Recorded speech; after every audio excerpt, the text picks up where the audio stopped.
Haïti gen pou gen investissement ça auto, oui, monsieur. On joue l'argent.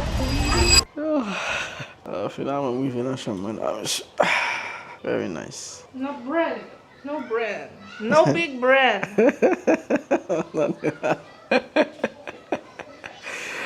Madame, hôtel nous va aller là. C'est ça hôtel qui vient dans une.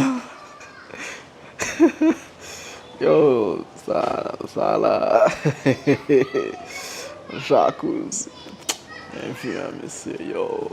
Every time I leave the city, you been hanging out with them like I don't know. Stay away from places that we always go. Telling him that we don't even talk no more. Every time he leaves the city, you trying to run game on me like it's just us. But I see you in a Snapchat on his tour bus. When you in my line, it don't mean that much. Là, intéressant, hein? Là, je viens de Hot Spring, là, à côté fille sortie, bord droite, là, bord gauche pour garçon. Hôtel ça, en juillet, là, on a inauguré lui. On a dépensé 400 millions RMB. Un investissement de 400 millions RMB. OK? On a divisé par 7, on a une idée de chiffre en dollars américains.